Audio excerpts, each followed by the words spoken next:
I will call the meeting to order at 6:03. Okay.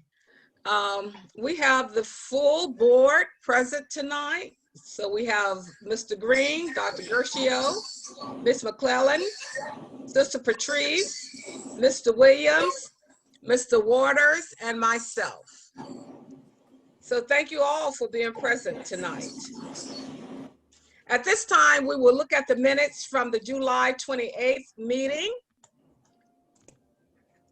We received them earlier from Ms. Pittinger. Are there any additions or corrections?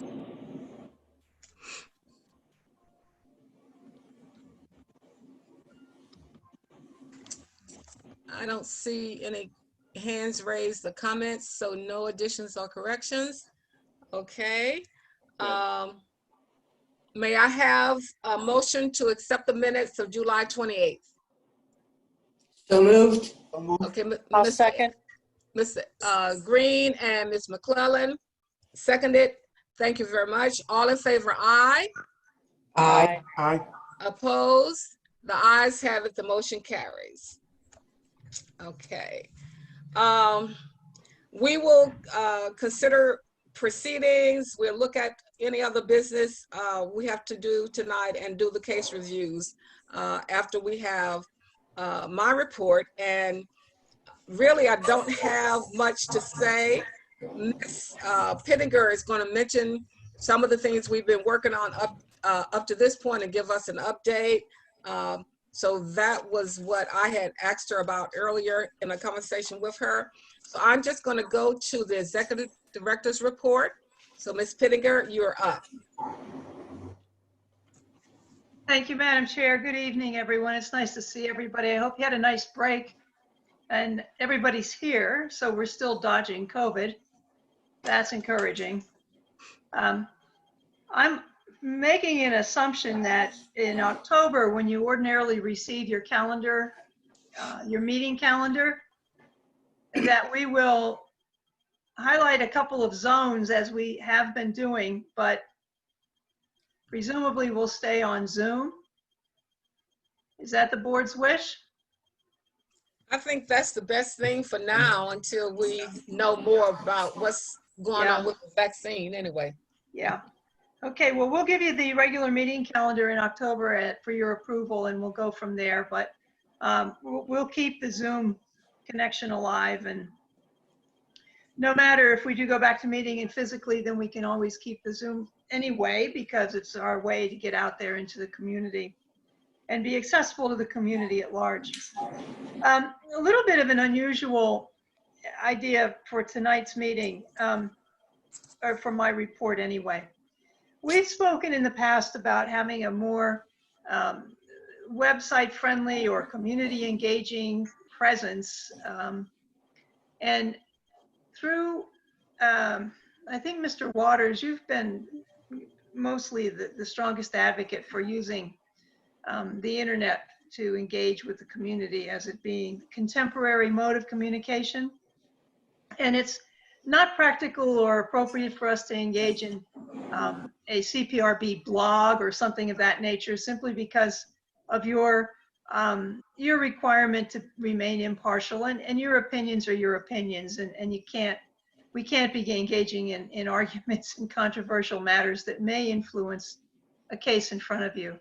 So what we considered offering is a perspective, a Pittsburgh perspective on our website, which would be a space where we can post constructive ideas, suggestions, things that people in the community would like to see, and that can include police officers, but general community at large ideas for activities or procedural changes or new models of policy that would enhance the relationship and rebuild some trust between the community and the police.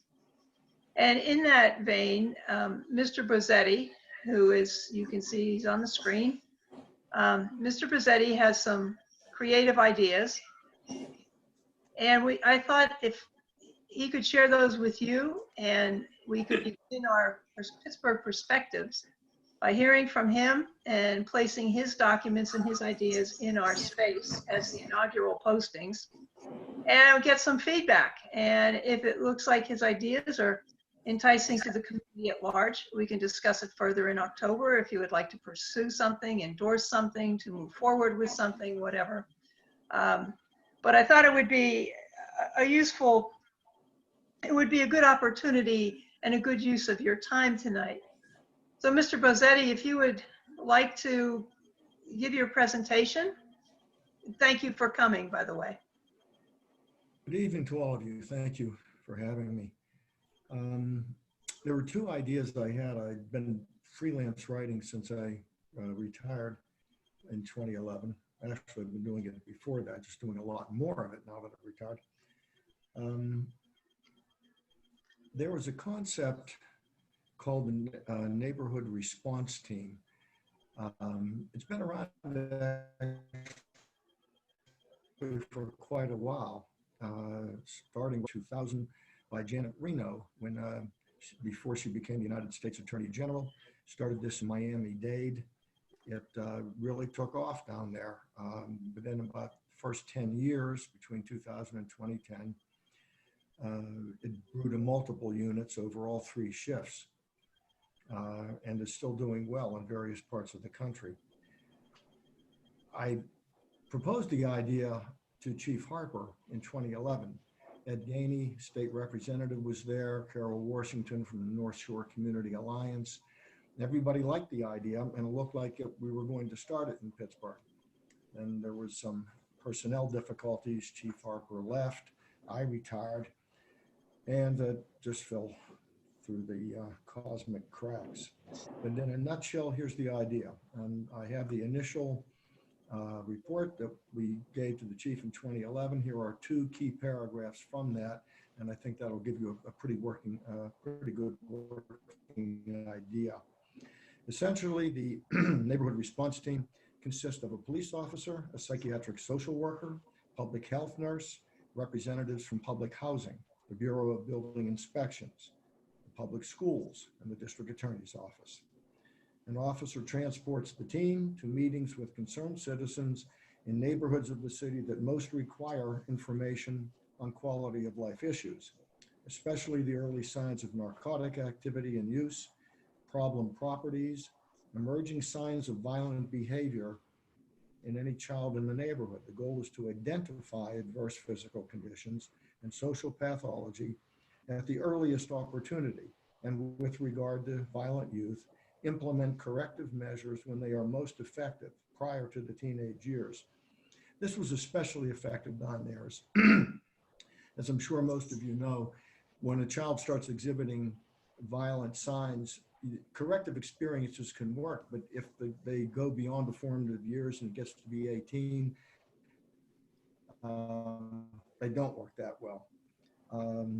In response, the book Thinking About Crime, a classic book by Professor James Wilson, one of the preeminent scholars on this subject. He died a few years ago. He observed the following: that federal and local governments focus on what is easy instead of what is necessary.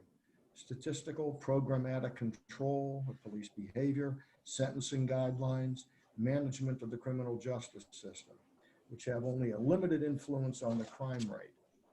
It is rather general prosperity, child-rearing methods, popular values that most powerfully influence the crime rate. If we try to please everybody, if the mayor, our political leaders try to make it too political by focusing first on who can we please and where can we get the money, the first thing has to be, is it humanist? Is it legally effective? And then you worry about how you can implement it. That's still up and running in many cities across the United States.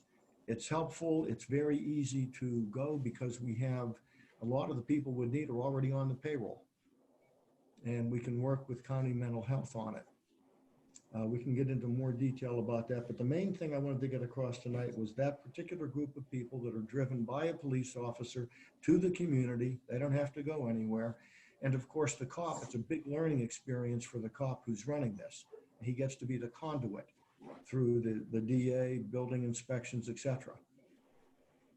The other thing I wanted to get into, I had written an article that's going to be published in another source called The Normalization of Deviance.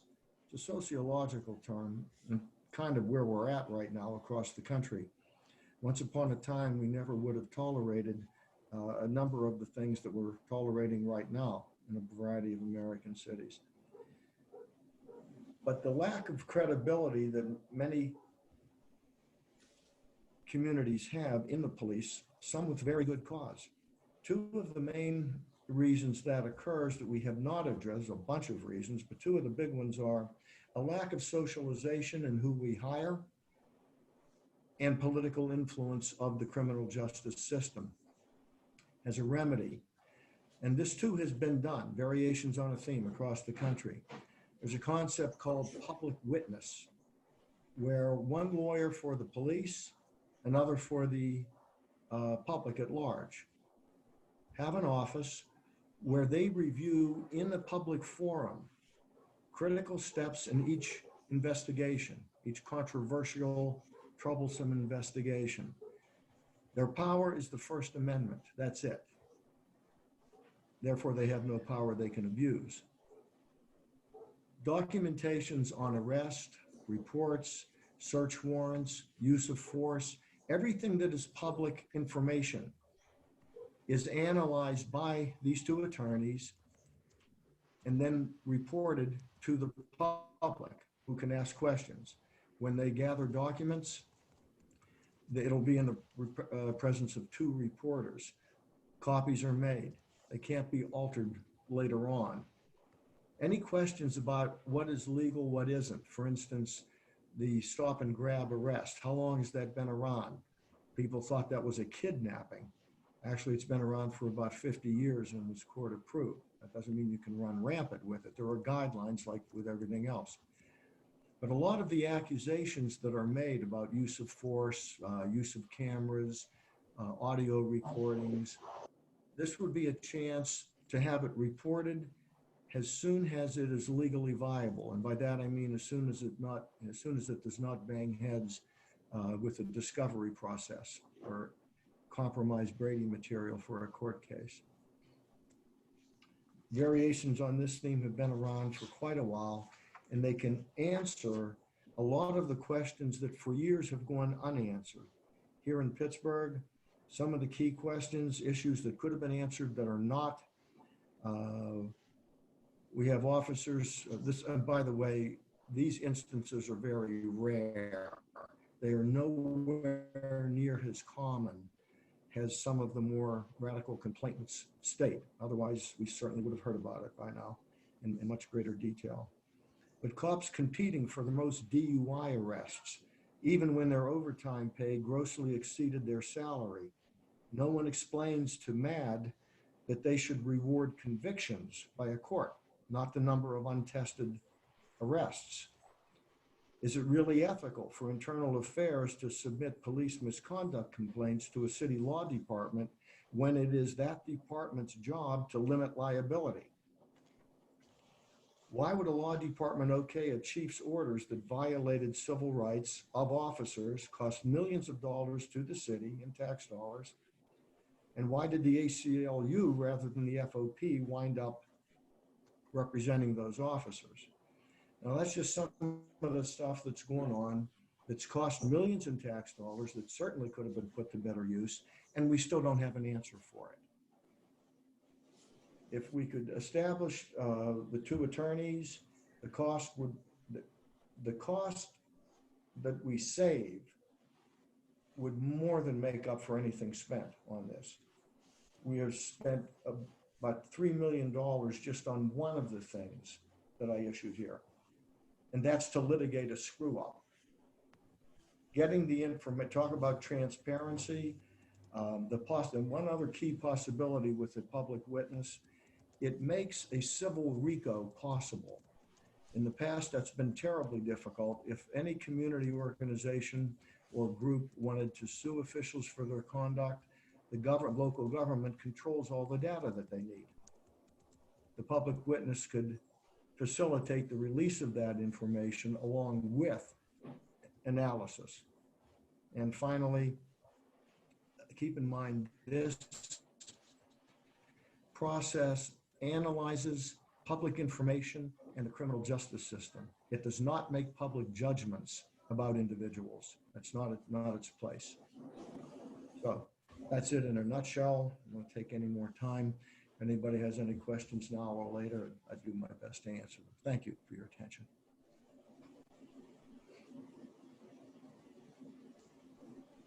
Mr. Bosetti, this is Emma Lucas-Darby. I understand that the city is trying to do something similar to that with the new gang violence prevention plan and with the social workers that they've hired to be in several of the local stations.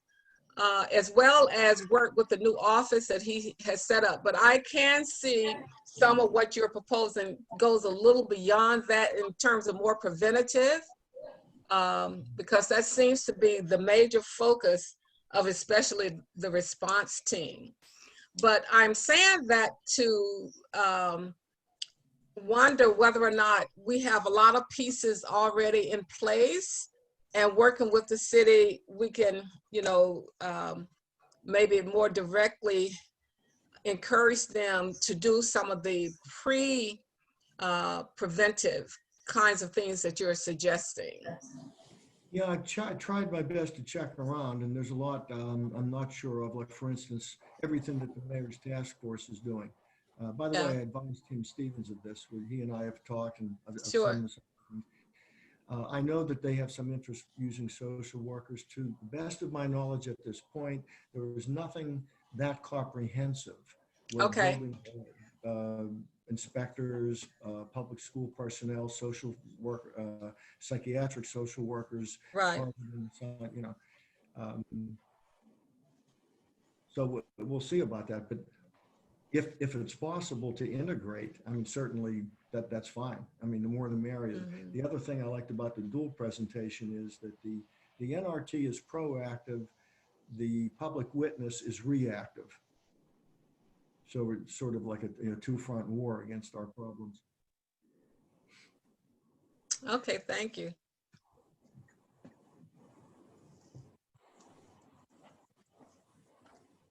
Okay, anybody have any other questions for Mr. Bosetti? Comments? Mr. Green? It does help if one unmutes oneself, doesn't it? Yes, it does. Will we be receiving the documentation for this so that we can review it? And just make ourselves more familiar with it? Yes.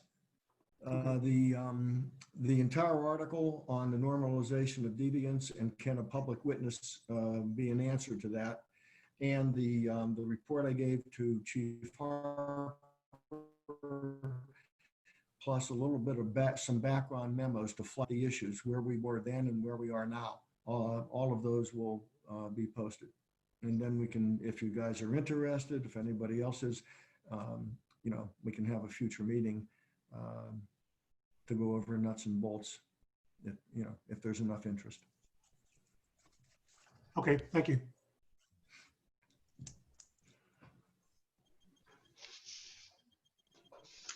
I don't see any other hands. Any other questions or comments? Mr. Waters? Hi, thank you for the presentation, and I look forward to reading the article to better understand some of the things you're talking about. I think if there's anything I didn't hear you mention, and I believe there's a fair amount of research that demonstrates there's a strong correlation between poverty and crime.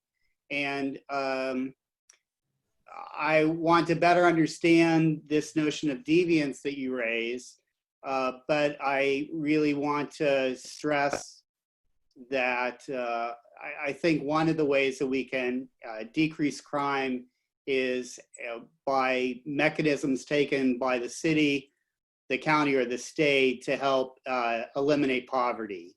And I can see that fitting very well with this model, including a social worker and other types of individuals.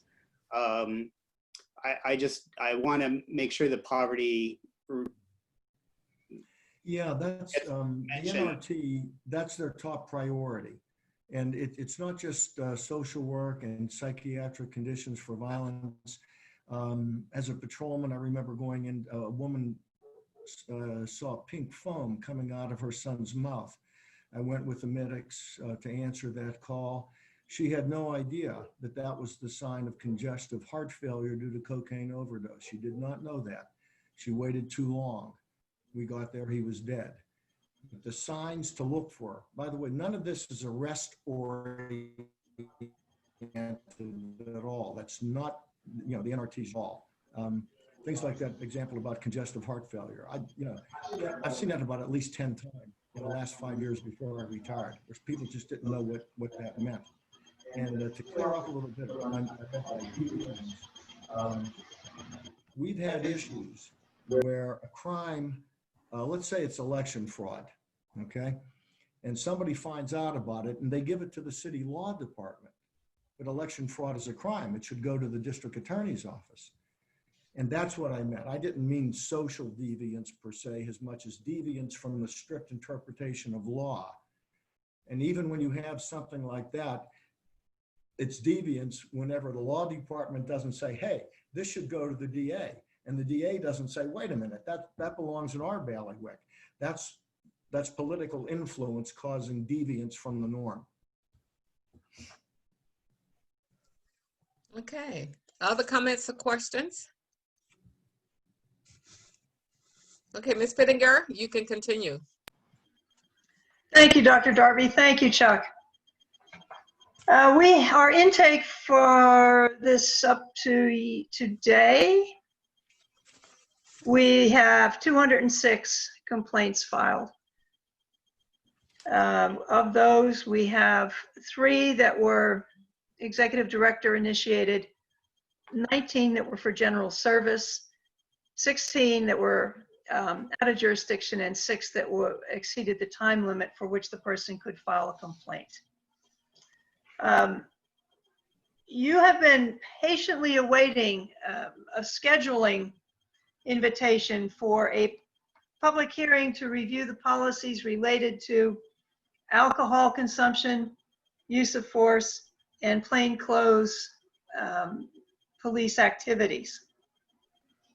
We met as a team, CPRB staff and Attorney Reuter, to discuss a strategy so that we could provide you with a comprehensive review.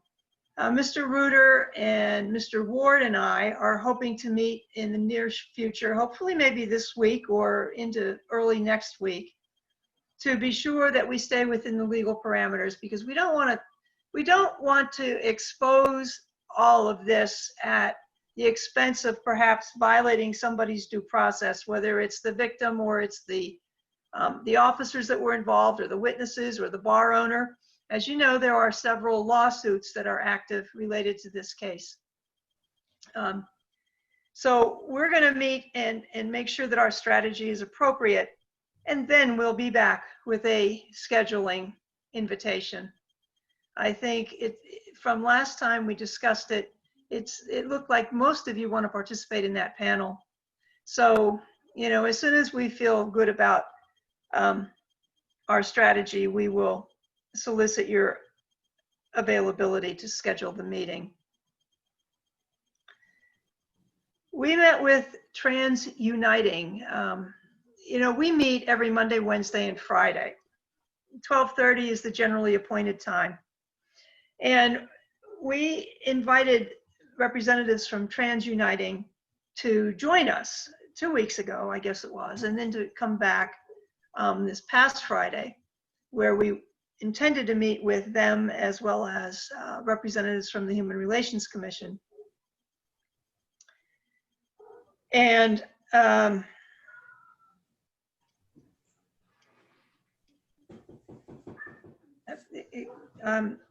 we're unable to, I'm sorry, there's some commotion at my front door. So anyway, we did meet with Trans Uniting, and we were soliciting from them some information related to what it was that they were seeking as a group, and if there was anything we could do to assist them in pursuing their goals and objectives as related to their relationship with the police.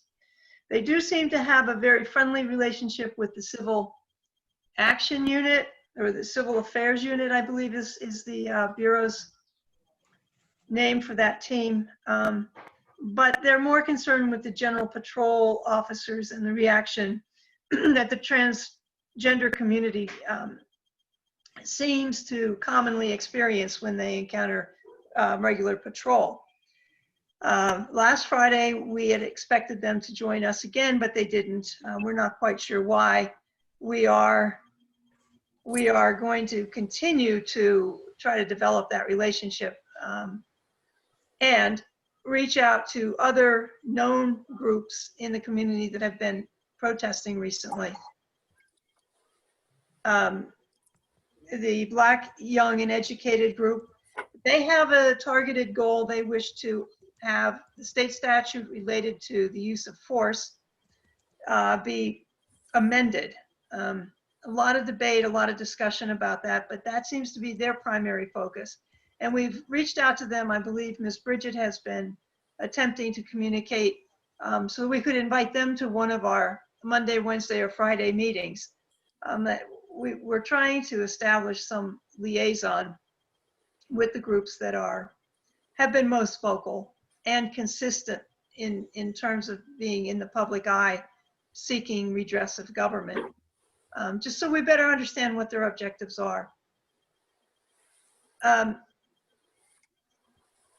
Related to the protests, we did put out a request for proposals. You will recall the situation with the densest group that we went through in June and July. We did issue an RFP, and we did receive 4 responses. The densest group, Improvise, CNA, and Hilliard Hines Corporation. Those 4 did respond. Yesterday completed the review of those proposals. And I believe, Ms. Thorman, did we send that selection up to procurement today? Yes, I spoke with Dan today, and he scheduled a meeting for you and I on Friday. Okay, good. And we'll get everything finalized. And then once it goes public, once we award and send the reject letters to the other vendors, we can start the legislation. Okay, good. So that will be coming to a close soon, hopefully. It appears that we can have this accomplished within a 4-week period,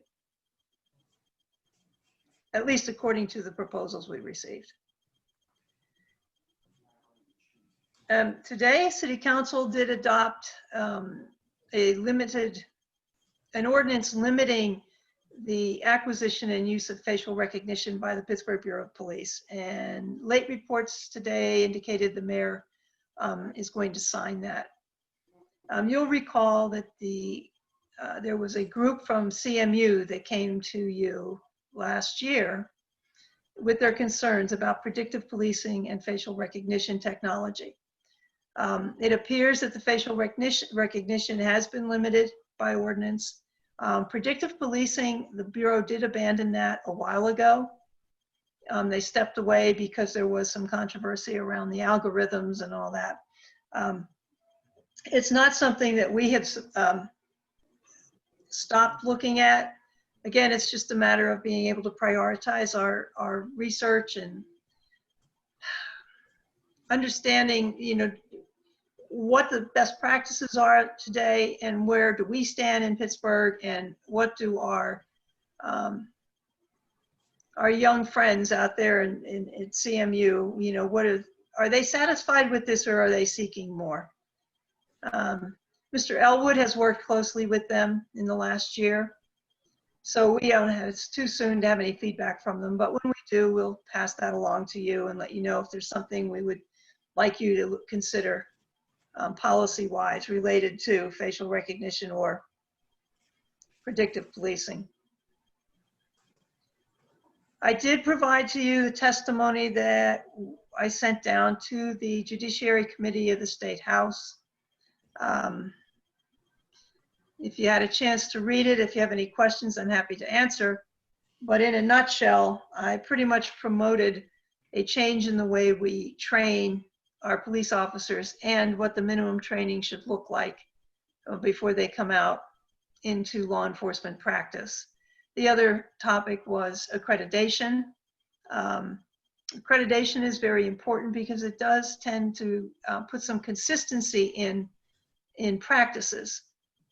There shouldn't be a traffic stop that looks terribly different in Pittsburgh than it would look in Williamsport, Scranton, or Erie, right? So we're looking for consistency. And if you recall, when back in the late 90s, and it was around the time of the consent decree, the Department of Justice coming in and beginning to do their review, there was a flurry of activity in City Council with police reform measures. One of them in '96, I believe it was, Valerie McDonald Roberts, she sponsored it, and that was that the Pittsburgh Bureau of Police become accredited. At the time, there was only one accrediting agency, and that was terribly expensive. I mean, into thousands of dollars. But the Bureau of Police started to make an effort towards that, but then that was abandoned. And ultimately, in 2011, I believe, Chief Harper did set aside personnel and resources so that they could pursue Pennsylvania law enforcement accreditation. And they did achieve that. It would appear that in Pennsylvania, that would probably be the best option because it would be consistent in the Commonwealth and would remain, in compliance to any Commonwealth laws. So I concurred that that was the best idea and they should pursue that, except that they had to improve the race-gender representation in the Pennsylvania Chiefs of Police Association because it is they who sponsor the Pennsylvania Law Enforcement Accreditation Commission. If you look at their website, you will see why that would be a recommendation. White males are very heavily represented. And I think in fairness to everybody in the community at large, we would strongly encourage that there be some effort to improve the race-gender representation. But it does tell us, I mean, in a snapshot, it tells us that across the Commonwealth of Pennsylvania, the majority of people hired to be chiefs of police remain one predominant gender and race. So it's not something that the chiefs can do themselves necessarily, but it can certainly be a starting point for discussion. If we get, I think, 376 departments enrolled for accreditation, and I think it's 126 have attained accreditation. But it's a wise thing for them to pursue, for all of us, that we have consistency in policing. It's difficult to achieve because of the decentralized nature of policing in Pennsylvania, but these are all starts, and we've seen a good faith effort at moving forward with some police reforms in the last 3 months, including at the state level. I think that may be all I have for you, other than the staff have been extraordinarily busy all summer. You received the summaries for the suspended cases last month. And if you have questions, that we're certainly prepared to answer them. But in addition to the, I think, 18 cases or 19 cases you have today, they continue to work on those others to maintain an awareness of where they stand and why they're in suspension, keeping up with the benchmarks of those cases. But they have been very, very busy. And I can't tell you how much I appreciate the multitasking that they have been doing and done with competence. And we're all still talking to each other. So you got a good team. And I just want to thank our staff because they really have been extraordinary. That's all I have, Madam Chair. Thank you. I feel that I can speak for the board when I say that we are certainly appreciative of the hard work that you and the staff have been doing these last few weeks. It's not easy, and you kept everything above the water. It's not sinking and drowning, and we certainly appreciate that. Just looking at the information we get for our meetings, it's an indication that you've been very, very busy. So thank you so much to all of the board, all of the staff who are on the call. We really appreciate everything you're doing. Okay, I would just like for you to give us the timeline after you have the contract for dentists and when they are going to start. As soon as we have the contract, it'll be a 4-week, 3 to 4 weeks. I believe they estimated 3 weeks, but I added an extra week for my thinking. So you Yeah, think my they could thinking- start? They could start next week? They cannot start until we have the contract signed. So Okay. after our Friday meeting, then that'll go through the city's bureaucracy, then it'll come back to city council. Oh, And- okay. Yeah, so. All right. Okay, well, let's hope it can move swiftly because it's been several months since Yes, that ma'am. request was made of us, so we hope it can move smoothly. All right, is there any unfinished business? For me, it would have been the dentist, Yeah. selection, so we covered that. Anything else?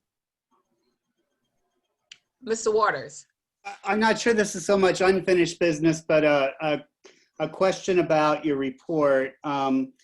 I fully understand and totally agree with the idea of what needs to happen next before the public hearing. And so I thank you and all of the staff and our attorney for making sure we're doing everything the way we need to do it.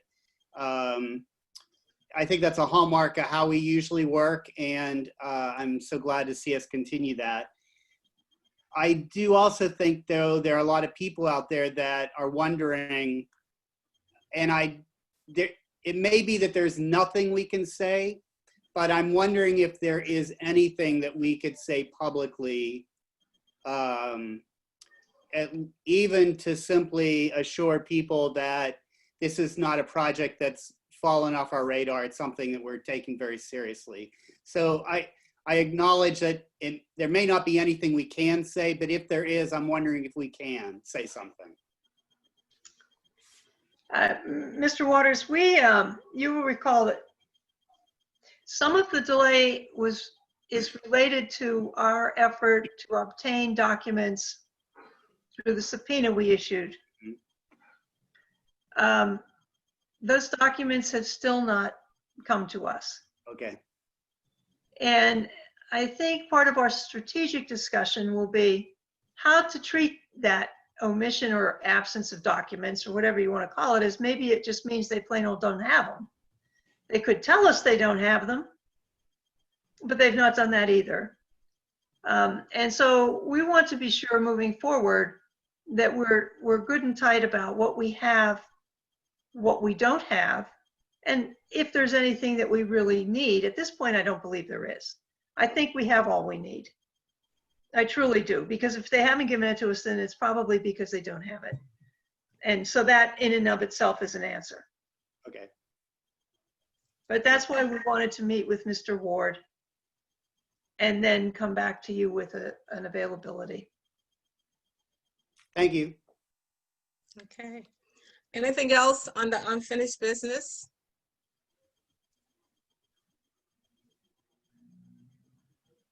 Okay, new business.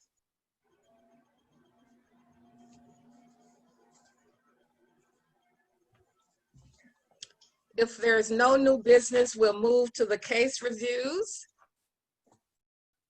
Okay. All right. And we have several to consider for tonight that have been recommended to us by the investigators. So far, we have no public hearings scheduled yet. Hopefully in a few weeks, we will have one. The full investigations, we have 12.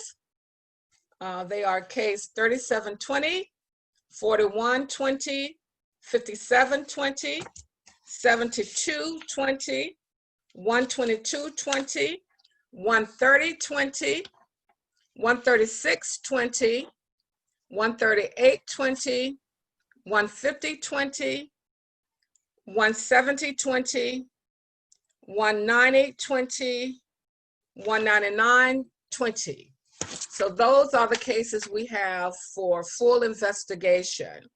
If there are no questions about individual cases, we'll take them as a whole. And may I have a motion to move those cases to full investigation?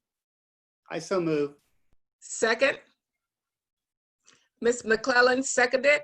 It has been moved and properly seconded. All in favor, aye. Aye. Opposed? The ayes have it, the motion carries. We have one case for an extension of 30 days, and that is case 11220. May I have a motion for that case? So moved. Dr. Gershio, may I have a second? I'll second. Sister, it has been moved and properly seconded. All in favor, aye. Aye. Aye. Opposed? The ayes have it, the motion carries. We have one case to dismiss as unsustainable. It is case 22118. If there are no questions about this one, may I have a motion to dismiss this case as unsustainable? So moved. Sister Patrice moved and Mr. Green seconded.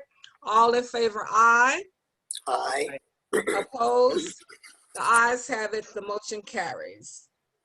We have three cases as unfounded, 5920, 13220, 13720. If there are no questions about individual cases, may I have a motion to dismiss these three cases as unfounded? I'll make the motion. Mr. Williams, second. Second. Second. Dr. Gershio seconded. All in favor, aye. Aye. Opposed? The ayes have it, the motion carries. We have one new suspension that is from the previous list, and that is case 10720. And we're authorizing suspension on this case until October. And they're waiting to talk with the complainants. May I have a motion to authorize suspension until October 2020? So moved. Ms. McClellan made the motion. Sister Patrice seconded. All in favor, aye. Aye. Opposed? The ayes have it, the motion carries. And we have one other case, it's being withdrawn by request, and that is case 14619. And the complainant withdrew this complaint. May I have a motion for 14619? Mr. Green moved it, second. I'll second. Mr. Williams seconded. All in favor, aye. Aye. Aye. Opposed? The ayes have it, the motion carries. Okay, those were quite a few cases we had to review there. All right. We can move on. The next meeting is October 27th. It is by Zoom, and it will be at 6 p.m. Do we have any public comments? Mark Ozark has a question. Okay, Mr. Ozark. You have the floor.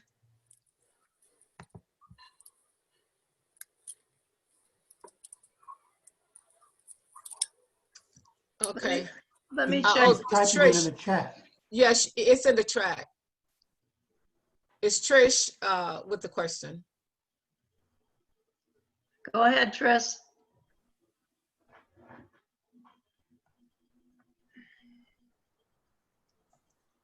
Trish, you want to unmute?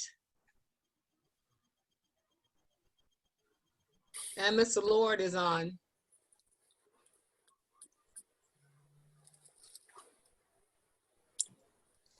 Does she want us to read the question in the chat, or is she gonna say something?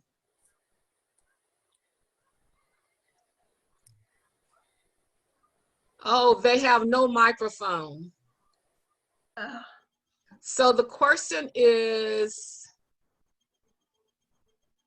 in June, Rich Lord reported that the police contract arbitration, she didn't finish. I think it goes on to that cannot be compelled to testify before the CPRB. Oh, What okay. is the status of subpoena power? Mr. Ward, maybe you could take this. I'm sorry, Dr. Darby, I'm sorry. I was directing the question. That's your prerogative. That's quite okay. So, Mr. Ward, do you want to respond to that? Yes, the parties came up with a collective bargaining agreement, and there was an award by a panel of 3 arbitrators, I think sometime in February. The concept has remained the same, that the city cannot compel the police officers to testify before the CPRB. But the city has been long recognized as a different entity than the Independent Police Citizen Review Board, which does expressly have the authority to issue subpoenas and to compel people to testify, including subject officers. We've gone to court numerous times in the past several years and have confirmed what has been long the precedent in the Commonwealth Court and the Court of Common Pleas, that this board does in fact have subpoena power and can compel police officers to testify. So that has not changed.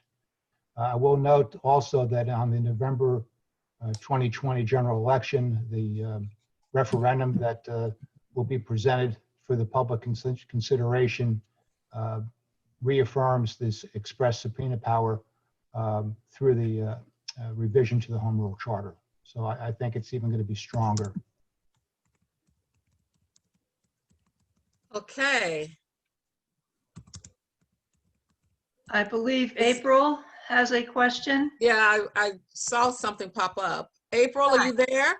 Yeah, can you hear me? Yes. Hi, thanks. So my question is, the first part of my question, I feel like you've tried to explain this to me before, but I still just don't understand. Can you please explain again why the public hearing related to the Copies Bar incident is going to be on the policies as opposed to the actions of the individual officers? I will turn that over to both Beth and Mr. Ward. I do recall the board made the decision that we could look at the review of policies and how they were implemented in that particular situation. But Ms. Pittinger, Mr. Ward, you can add to that. Sure. The issue has been the efficacy of conducting a public hearing accusing the officers of violating a policy after the chief has determined that there was no violation of a policy and they could not be disciplined. So if we conducted a hearing and determined that they violated a policy, we would be in the same situation, because we know that there was a policy that said there should be no alcohol consumed while on duty, right? Their public rebuttal to that is that there's a separate policy that deals with plainclothes undercover operations, and so that there's some exclusion. Our argument back is, well, there was no qualification within the existing policy to say, except for when there is some other operation that's dealt with other policies or procedures. But we know that the officers were not charged criminally, and we know that there was no action taken by the chief of police. Making the assumption that there is no undercover policy direction or directive or order that they would have to follow, that takes us to, well, what exactly is the policy, and how should the policy be revised if there is a policy, or if there's not, what should the policy look like? If there isn't a policy, then there can be no misconduct. If there is a policy, the deviation from that policy will determine whether it's misconduct or some extenuating circumstance that might relieve someone from compliance to it. I don't know that the better gain and the better accountability to the public at large is to force the issue of having a policy in place that all officers have to abide. I don't know if that answers you, April. Bill may be able to articulate something better than I can. I think you pretty much covered it. Of course, there's the third remedy, which is a parallel civil action in the United States District Court, which to my knowledge is pending. Yeah, I guess, you know, some terms I just have questions about. So when you say the chief determined there was no violation of policy, that's separate from OMI? No, the chief is bound to accept OMI's findings.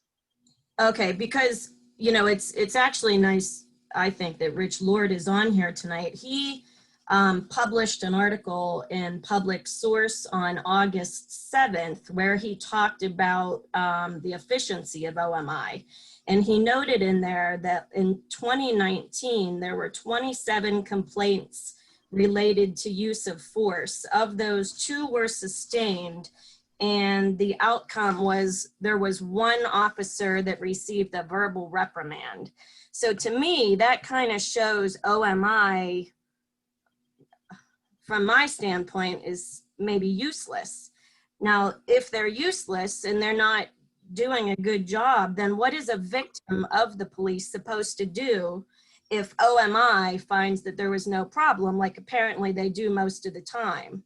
And if that's unfair, or if most people would consider OMI's judgment to be unfair, I mean, do you guys only hold hearings for police officers that OMI said was wrong? No. We can receive and investigate any complaint that comes to us, regardless of what OMI does. OMI's status occurs because of their inclusion in the collective bargaining agreement with the FOP. They are recognized in that union contract as the investigating internal affairs investigating agency. And whatever their investigation reveals, they turn over to the chief of police. And it's up to the chief of police to decide what to do with that. We operate sometimes investigating the same complaints as OMI. It's not unusual for us to not agree with OMI's findings, but the chief is not bound to receive and accept our findings as the determining factor for any further action. Now on November 3rd, that is part of the question that's being asked of the voters. That should the chief be directed to wait until such time as the board has completed its investigation into an incident before the chief makes a terminal disposition of an action in front of him or her related to discipline emanating from a complaint of misconduct.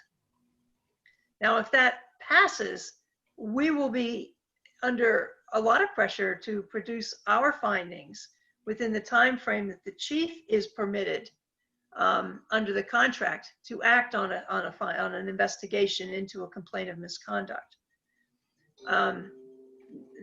That's I'm going to deviate from our April, what you're looking for here, but as it is right now, OMI is that official investigating agency.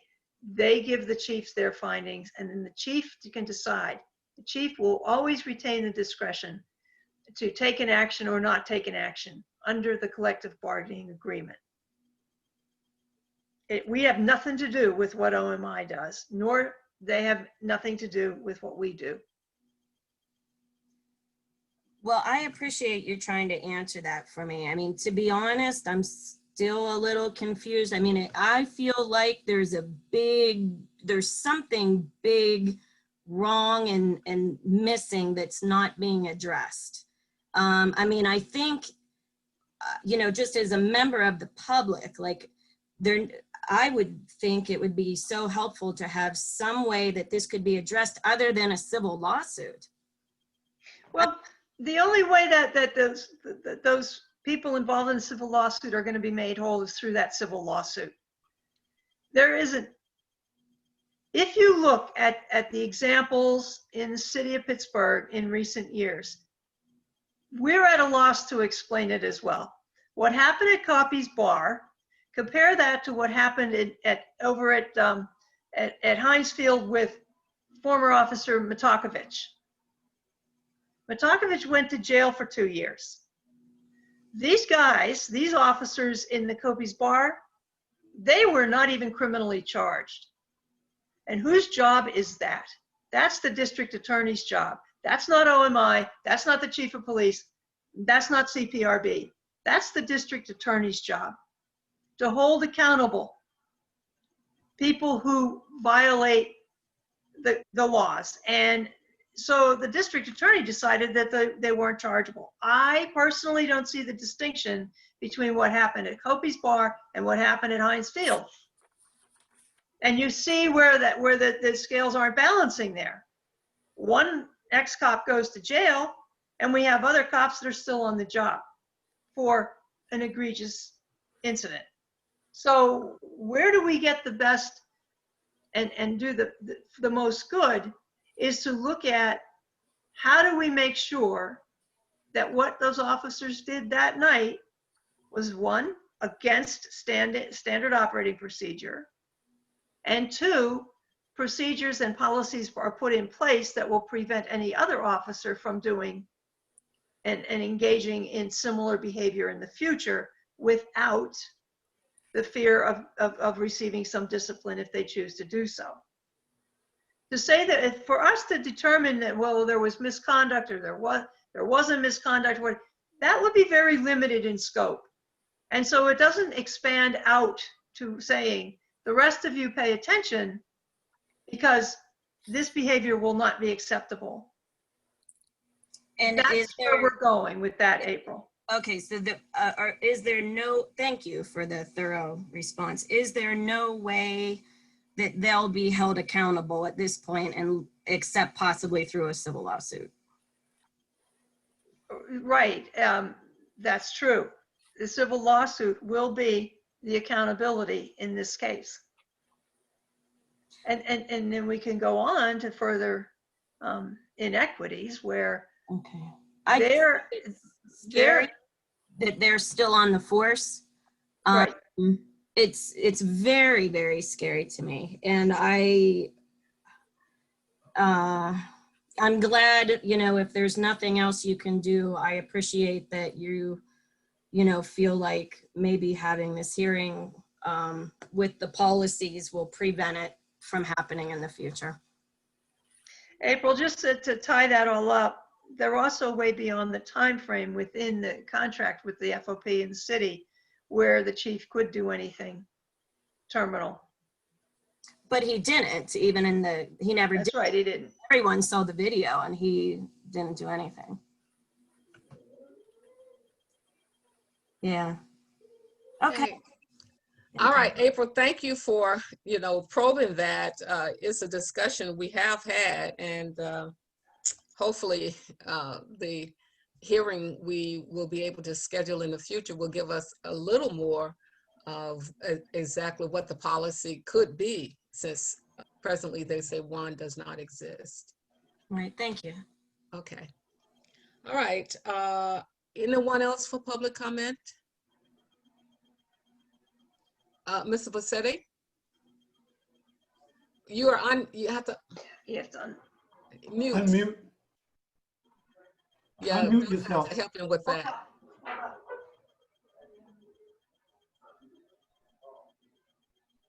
Unmute.